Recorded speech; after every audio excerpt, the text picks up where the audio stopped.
I'm Kathy Bettman, and currently I'm working as Deputy Dean at the Metavision Institute. But while I'm on this video, I'd also like to give some thumbs up to the Ken Miller Institute and, of course, to PACFA, because I've had wonderful affiliations with both of those. But it's my absolute pleasure to welcome you here today, Adrian. Um, I'm going to say we're colleagues on the research committee at PACFA, but I'm going to ask you to introduce yourself. I think you'll do a more competent job than I will. So over to you. Yes, thank you, Kathy. Thanks for having me today. It's good to connect in this way. And yes, we are colleagues in one of the roles, but yeah, a couple of them actually, really. But happy to share a little bit about what I do. So I'm a counsellor by trade. I've been working in the field yeah, for the last sort of 15 years or so. I predominantly have specialised around grief and loss counselling with families and young people, but I've done a lot of other sort of, along the way, got to do some couple work and individual work, and it's led me into the primary role I'm in these days, is as a academic, the course coordinator for the postgraduate programs at AIPC, or the Australian Institute of Professional Counsellors. Yes, and I think where we sort of connect is through PACFA and the research committee work for the journal and the other projects we work on together. I'm also currently the chair of the board of governors of the Solution Focused Practices Journal, the Journal of Solution Focused Practice. I should get the acronym the right way, the JSFP. So I sit on that alongside a couple of the other SF sort of peak bodies around the world, which is a really cool role. I was just emailing someone last night from Switzerland, so interesting to be connected in with that as well. But yes, as we probably mentioned in terms of what brings us together in the research, I'm at the very pointy end of almost completing my PhD research as well, and submitting that, and that is in mental health policy, and I think that's part of what we're going to maybe discuss today, Kathy. Absolutely. But it just shows you already, I had no idea that you focused a lot on grief and loss with Yes. families and others.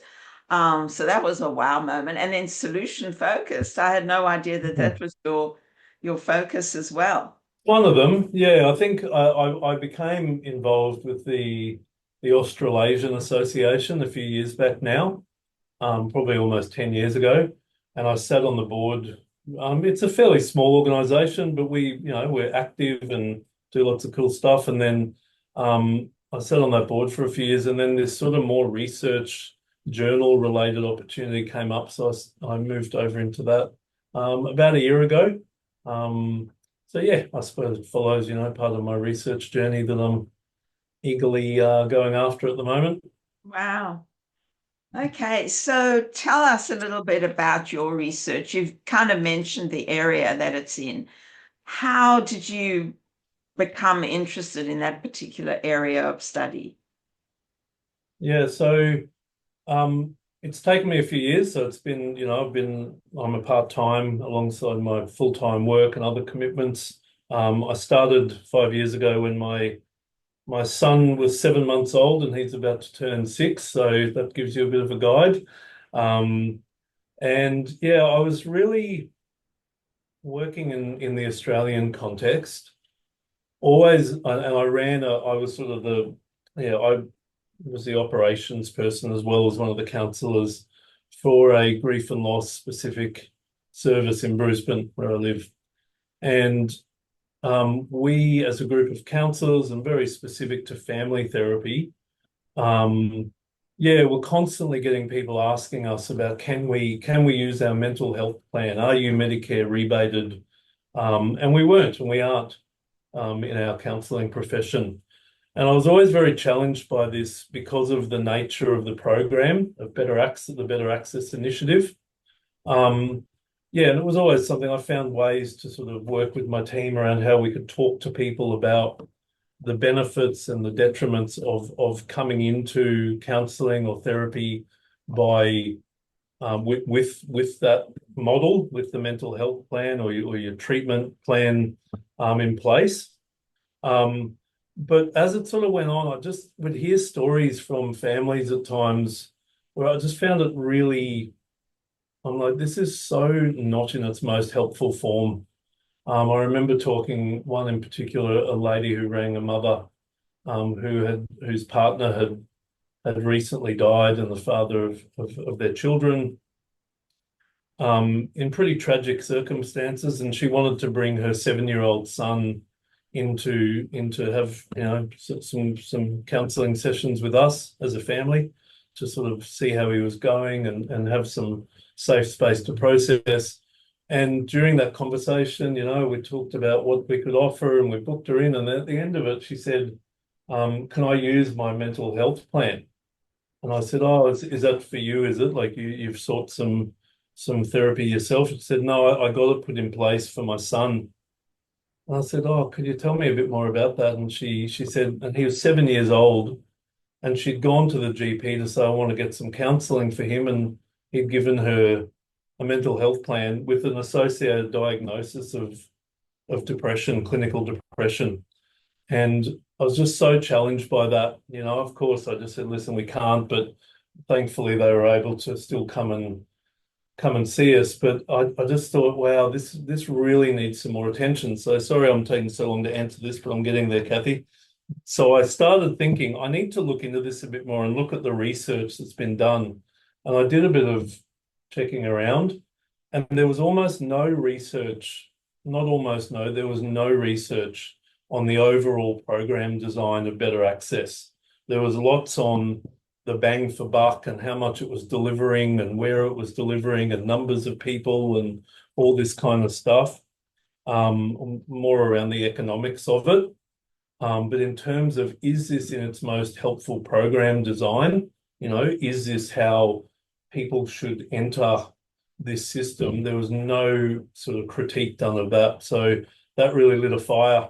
And here I am 5 and a bit years on, still trying to pull together what I've done in terms of the policy analysis. But that was really that phone call. I always remember that, just being like, this is so unfair that a 7-year-old now has this label on their medical record for the rest of their life because they're grieving over the loss of their father. It's just sat very poorly with me and still does now. I think you're on mute, Kathy. Sorry. Thank you for that. I put it on mute because my dogs were barking. Thank you. Thank you. But can you tell us a little bit about your methodology? How did you go about data collection? Yeah, so it's a very strict policy analysis. So Okay. I've sort of been able to. There's no one sort of policy document on the Better Access Initiative. It's a series of reports, recommendations by government sort of bodies, mainly around the Department of Health. So with the librarians at QUT where I'm doing the research, we're able to find sort of the main 5 or 6 documents that really were the genesis of Better Access and how it came to be.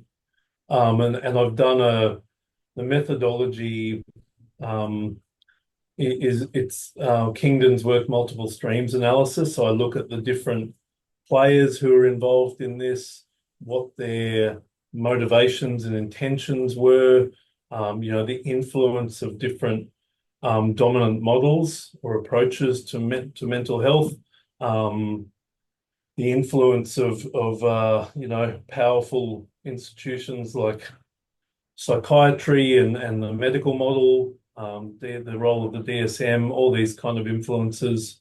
And so it really is that sort of overall program critique where I'm just looking at all the different elements that went into this program that we've been we've now had for almost 20 years. In 2026 it'll 20 be years. 20 years old. Yeah. Wow. Wow. 2006 it kicked off.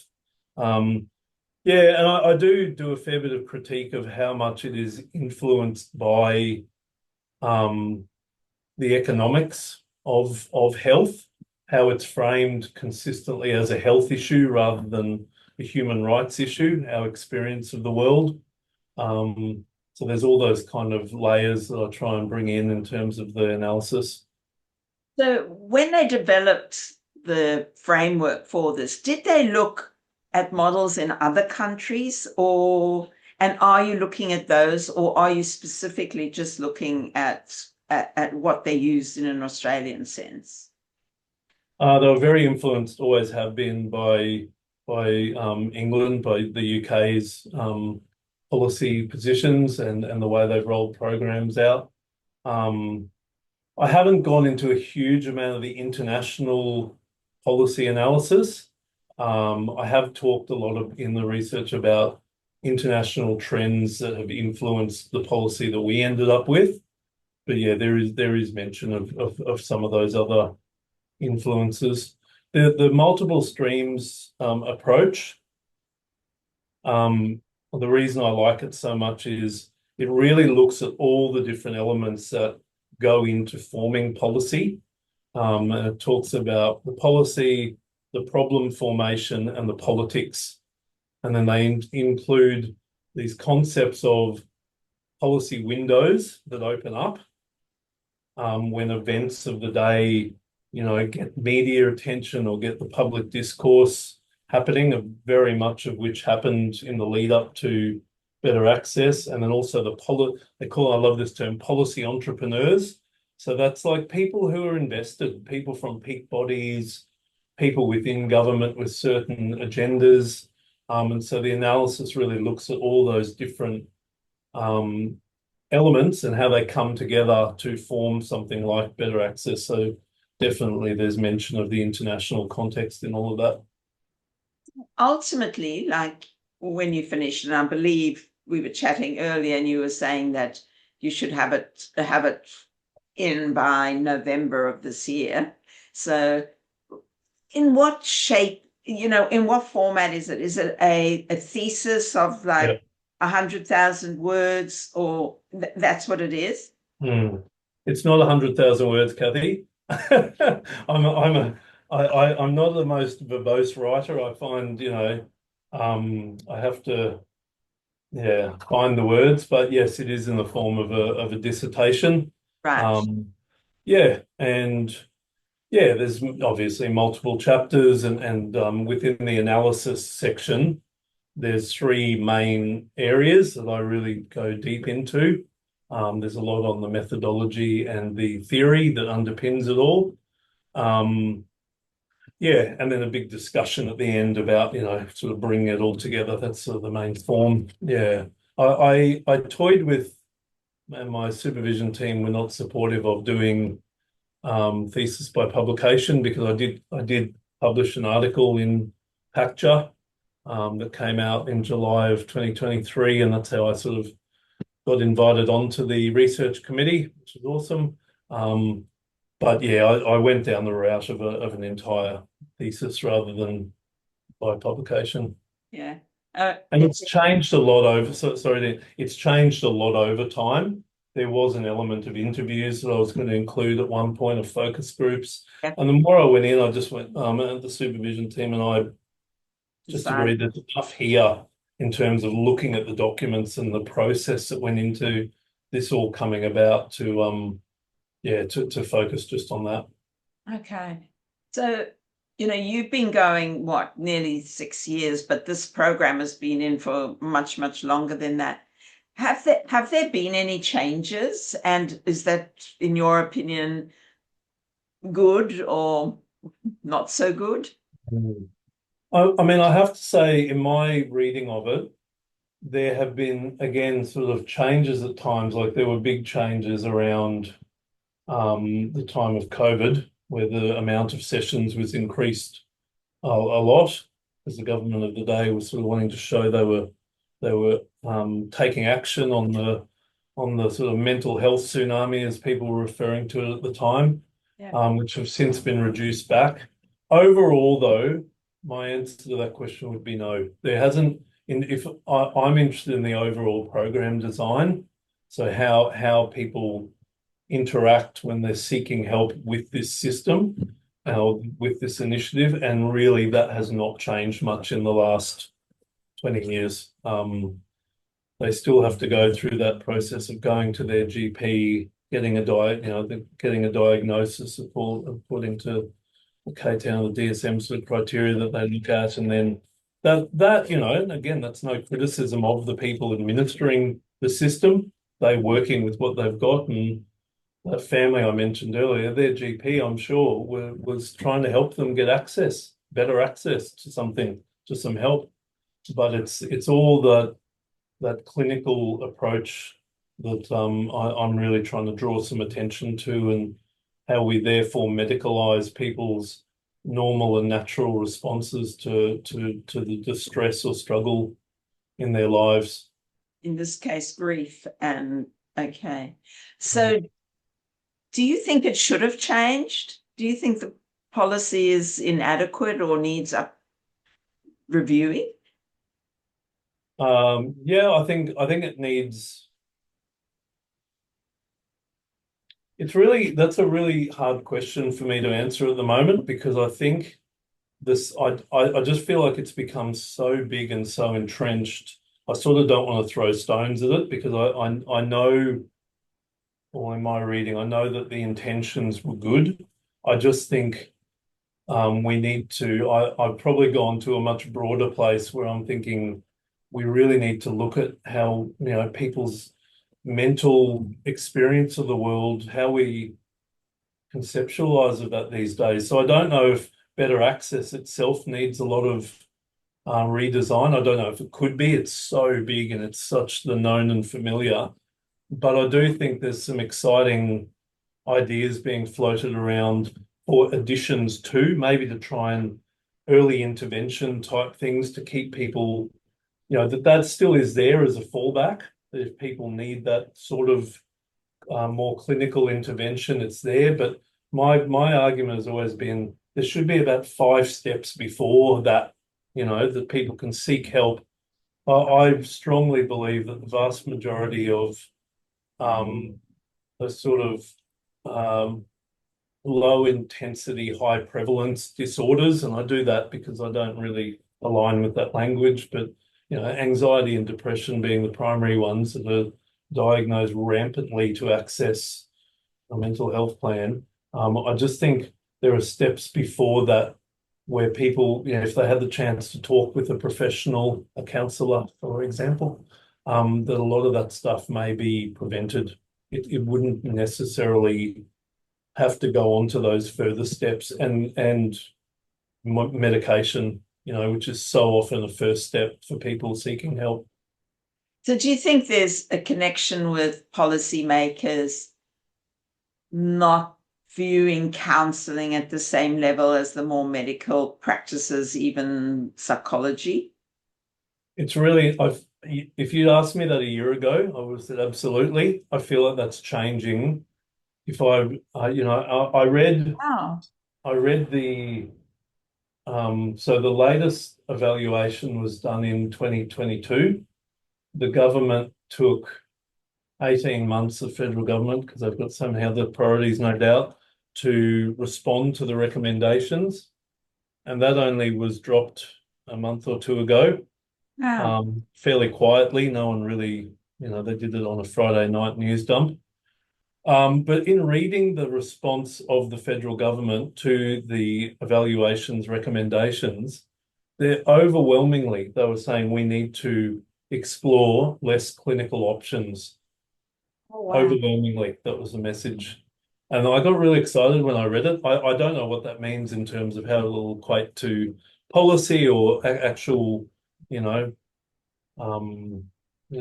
that goes. But it had me excited that I think it's really being acknowledged that if this more clinical approach to people's mental health was working, we wouldn't be seeing increased rates every year.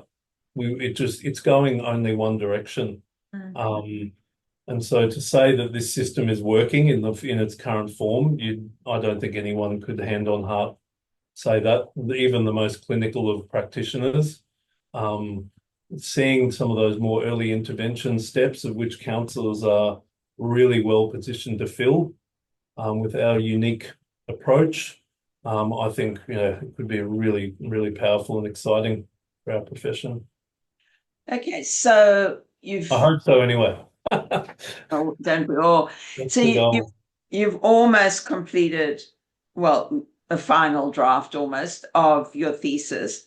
Once it's all signed, sealed, and delivered, how are you planning to disseminate? You have already written one journal article, and actually, from memory, you were also presenting at one of the PACFA Thank conferences. you. Yes, around that Yeah. same time. Yep. Yeah. So, where to from here in terms of taking this further and making your voice heard? Mm. Or haven't Yeah, you had right. the chance to think about that yet? Yeah, I have been, as I've written, thinking about like how this could be broken up and reworked into more journal articles as a starting point. I mean, that's always been my goal, Kathy, to just get a bit of a seat at the table, whether that be for me individually or for part of organizations like PACFA or other, even my current employer, and thinking about how we influence change. Um, I just feel like we've got to balance out those voices that are in the room and those policy decisions with, there have been some very dominant peak bodies and individuals in Australia for decades. And, just a balance of other perspectives on, I think myself and colleagues who I work with regularly, such as yourself, we talk about these presentations, these issues that people experience differently, and that needs to be heard because I think we offer a really important point of difference. It's not an alternative. It's not like it's some radical difference. It's just there's got to be a bit of a balance of how we're approaching these because it's not working. It's clearly not working. People are getting, the rates are just getting higher. Suicide rates continue to be super high. Medication rates, continue to go up. This is not a long-term sustainable view. So, yeah, I would really like to do more research as well. I think there's some really interesting pieces of research coming out. I'm a big fan of Nick Haslam, who's I think at the University of Melbourne at the moment. He's a psychologist researcher down there, and him and his colleagues doing really interesting research that they've been very prolific. They've been releasing a lot on the connections between social media and um, reduced stigma, awareness of mental health or mental disorders, and people self-diagnosing. All these kind of connections because I'm very concerned about some of those layers where young people are on. They often reference TikTok and self-diagnosing all over the place. We've just got to challenge some of those ideas. So I think there's so many opportunities there for more of this kind of offering a different perspective. Sounds great because it sounds like you're not just proposing the old route of just, having your thesis sit on some uni shelf. You actually looking to take the word out, the language out there to the young people. You mentioned TikTok, so using all kinds of Yeah.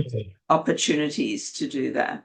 It's really funny, like when I talk to people about this, I used to feel, and I think this is the benefit of going deep into something like this. I used to feel like I was sort of selling an alternative, Yeah, and I hated that. And I yeah, find now, because it's not an alternative, I think there's an awesome article I read not too long ago, and they talked about Sagan's razor. And I hope I get this right, I might butcher it, but it's a philosophical razor, which there are about 12, and it says something to the effect of radical claims need radical evidence. That's the philosophical razor. So it's like a way of making decisions in these big philosophical arguments. Radical claims need radical evidence. I'm not making radical claims. I'm not, the counsellors don't make these outrageous sort of claims about, yeah, I strongly believe that the sort of dominant, I won't name particular professions, but the medical model, the clinical approach, makes some really radical claims about, that have not been backed up about the biological and genetic links of what goes on in our brains or how we end up with certain disorders, the effectiveness or not of medications.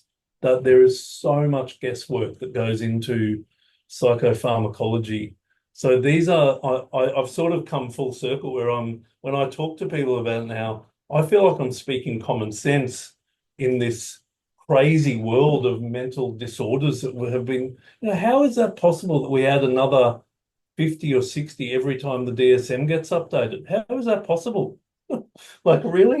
Is it just, it's laughable, really. And I think a lot of people who've been, Alan Francis is a big voice. He was the chair of the DSM for a long time in the development group, and he's its biggest critic now.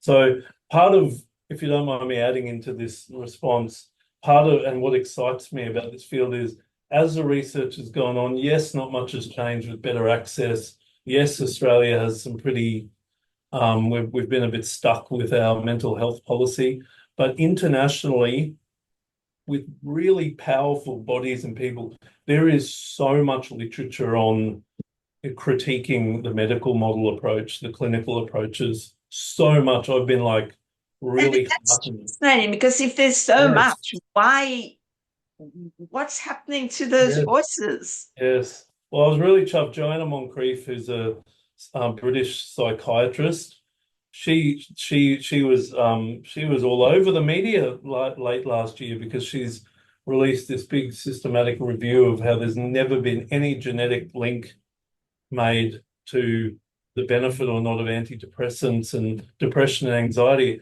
got major media attention in the UK. So I do think it's happening a bit, Kathy, but I agree it's very slow. Just You've just got to keep finding. It feels a bit impossible at times, but the more this groundswell is happening, the more we know what's out there, the more likely change will be at some stage. So, I mean, your passion and your energy is very evident, certainly in the last more even in the last few minutes. So is that what's sustained you throughout this Yeah. process? Because you've said it's been quite a long time. Yeah. I Yes, it's a great question, Kathy. And I know, you and I are both passionate about more counsellors and psychotherapists doing research and having our unique voices heard in the literature.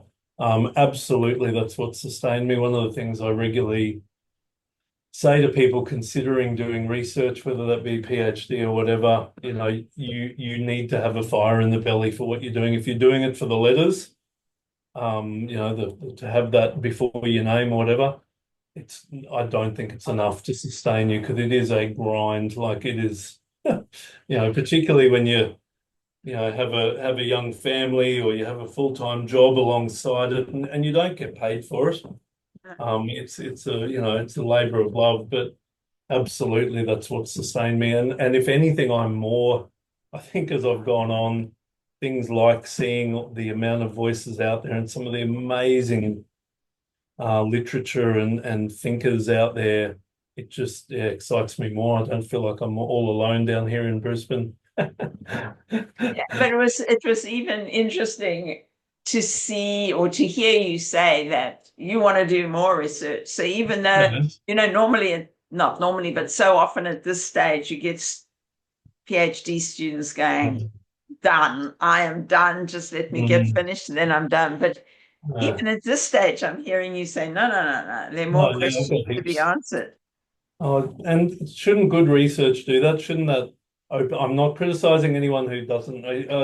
Without a doubt, I have moments of going, "Oh my goodness, will this ever end?" But um, I think when, this research journey has just opened up so many more avenues of inquiry that I'd love to keep pushing with, and meeting people like you, Kathy, in the research committee, and you start to collaborate on things, and you see this whole world that just sort of opens up.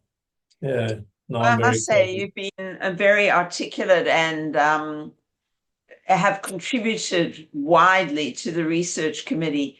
What are your hopes for what that committee could and will and should do Hmm. um, for this area and for counselling? Yeah, I mean, I really love the conversations we've had about promoting research, counselling and psychotherapy research in Australia and beyond. Um, I really love some of the conversations we've been having more recently about projects that we could be working on to bring different research together towards, forming a body of evidence around the benefits or the point of difference that counsellors and psychotherapists provide. Um, I just more. We just need more. Like it's just, something I'm really, I think we talk around a bit, but it really is central to what we're doing, is demystifying what research is. If I can have done what I've done so far, and I think it'll get across the line, I'm relying on my team and all the work I've put in, but if I can do it, I kind of feel like, yeah, wow, anyone can do this or more. I speak to people all the time who are studying in the courses that I help coordinate, where I go, wow, you've got some really amazing ideas. So the more we can demystify what this process actually entails, yes, you need a fire in the belly. Yes, you need to have some good ideas, and you really need to stay committed and sort of, you've got to have the support of your family and loved ones and all that kind of stuff. But I really feel like we just want more of this kind of stuff. So if I can even have a little bit of a push in that way, I'll be happy. How do we demystify it? And I think what's in my mind now, but you might have some other ideas, is how difficult it is, and you as a coordinator of programs, how difficult it is to incorporate research into qualifications that are Mm. generally maximum 2 years long. Mm. Like, well, what do you leave out? What are your Mm. thoughts on that? How can we demystify it? How can we provide opportunities for students to get into it? Again, and I don't want to sound like I'm um, bashing this approach, but I think those more clinical approaches, I think the more medical model sort of approaches to our field have dominated in research, and they've given this false sense that we all need to be able to do, statistics, and that quantitative research is somehow more valuable. And I just fundamentally don't believe that. I think that's completely inaccurate. Again, if that was true, and you look at the amount of research that's out there, wouldn't that have started to lead to some improvement, across the board in terms of so it's in terms of certain treatments or whatever. I mean, there's a wonderful book on, and I have no problem with cognitive behavioral therapy. I think it's got some wonderful, we teach it in our program, and I think it's got somewhat, but there has been so much research done on that one approach, and it's not the be all and end all. That's not research. That's not just because you can quantify something doesn't mean it's necessarily true or going to be true for everyone.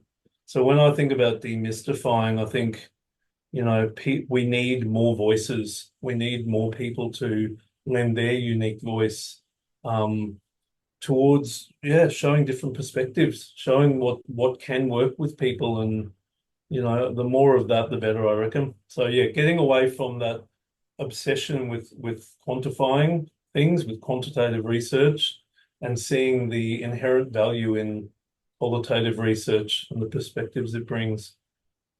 I think what's standing out from talking to you today is a strong sense of a holistic approach, a need for really understanding a person and how and where they fit and what they think and all those sorts of things seems to me very, Yeah. very important to Yeah. you. And I think there's heaps of research out there that says that's true in all sorts of different fields. You know, within medicine, there's great research on taking more holistic views of the individuals. We see this one size fits all mentality that really comes out of positivism, that comes out of that more quantitative medical model approach. Yeah, it's not helpful. Our brains, our minds, our experience of the world are so amazing and mystical and spiritual and all these beautiful, you know, the history of that has really been silenced in the last, I don't know, 100, 200 years or whatever, as we've sort of maybe gone down this more quantitative type route. So yeah, I'm really, yeah, that holistic view, definitely. And being fascinated by our minds. You know, I think neuroscience, some of the work in there is absolutely amazing. But again, it's that whenever it relates to my own counselling practice. You know, whenever you think you've got something right, you're in trouble. You know, if you're making assumptions about the person, the Yeah, amazing individual in front of you, or that family, or whatever unit, yeah. you're It's in your trouble. agenda, not theirs. Absolutely. Yeah. And so why would we think of that any differently when we come to things like this thing on our shoulders, you know, and how incredible it is to try and put it into boxes and quantify it. And if we can't quantify it, then, you know, then it must be a disorder or something. It's clearly not working. Do you offer research at your institute? No, we're a teaching institute. Yeah. Okay. But I do have connections with. Yeah, we have a great research methods subject in the Okay, masters you that I do. coordinate. Yeah. Yes, and yes, it's a double credit point one, so it's a big unit Yeah. in our masters, and we strongly support people to be, you know, going on and doing more, hopefully. That's what we want to support. Yeah. Oh, well, good luck. Oh, what can I say? So I've kind of asked all the questions that I thought of asking, but is there Okay. anything that you feel, oh, she didn't ask me that, or that you'd like to add? No, you've done an incredible job. I don't know. I love that question about sort of what's next. I hadn't really thought about that. I feel like maybe that's a symptom of where I'm at the moment. I'm very in it. Um, but yeah, I Was really, interesting for somebody who hadn't thought about it. Your answer sort of came straight out. And it was an answer that I probably wasn't expecting because it was like more research. Okay. yeah. Yeah. Oh no, I no. get it that, you've got a questioning mind and I think it's always stood out that you have a strong sense of equity for people. So I'm Hmm. not surprised, but it was just an interesting, very quick response. Beautiful, Kathy. Thank you for that reflection. You know, the only other thing I'd share is it took me, my undergrad was in psychology in my 20s. I started out doing business and marketing. I did ancient history. It took me like 7 years or something ridiculous and multiple deferrals that my mother and father were just mortified about to get my undergrad. Yeah, and I got a Bachelor of Arts majoring in psych and criminology.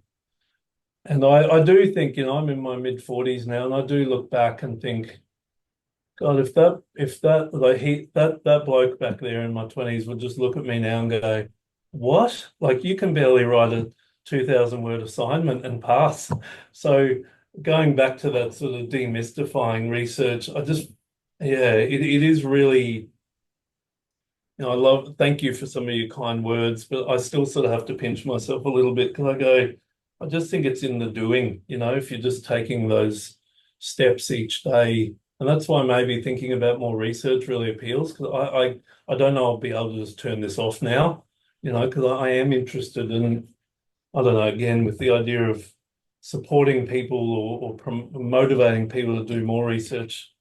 Yeah, it's very doable. Yeah.